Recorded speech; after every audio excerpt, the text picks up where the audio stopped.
In this video, we're going to talk about how to have a successful freedom small group.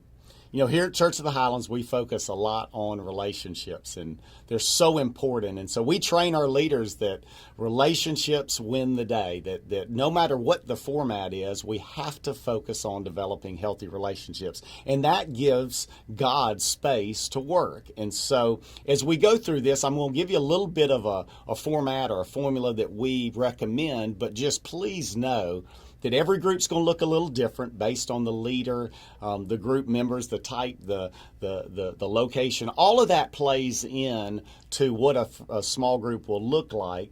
And we believe that not every freedom small group is going to look identical, but they can be effective. And there are some things that we'd like you to know as we jump into this that you can use to help train your leaders so that we can all have the most effective small groups. Now, the first item is simple. It's just fellowship. Let's train our leaders to make sure that there's time for relationship building. And we think that ought to start at the beginning of the group. And it gets people comfortable. And so don't rush into your small group. Take some time. Let people kind of unwind a bit and have conversation. And as a leader, you kind of move around and help those small group members get comfortable and begin to develop healthy relationships. And then whenever possible, we think that playing a worship song really helps set the tone and the mood and helps people kind of detach from their day. And it gets the group centered and kind of in one accord, if you will. And so whenever possible, we ask our leaders to kind of kick off the group after the fellowship time with a little bit of worship. And then, of course, diving into the curriculum. And there are a couple of important items I'd like to point out. Number one is just the leader should be a facilitator, not a teacher. And so we recommend that small group members read the chapter and do the homework in advance, and we found that to be very effective. And then the leader just systematically goes through the material, recognizing you can't always finish it all, and also having the freedom to stop and to park at a place maybe where the Holy Spirit needs it to happen. So again, groups will look different. Some groups might focus on one part of a chapter, and that's totally okay.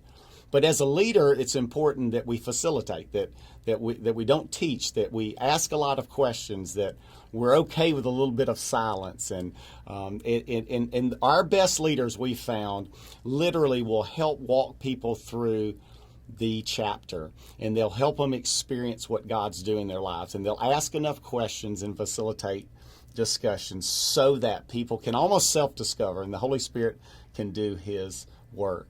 And then, of course, we have a foundation of prayer here at Church of the Highlands, and that's the same in small groups. And we train our leaders and want to encourage you to train yours to pray. Pray daily for your small group members and tell them that you're praying for them and take prayer requests. But then also to pray within the small group.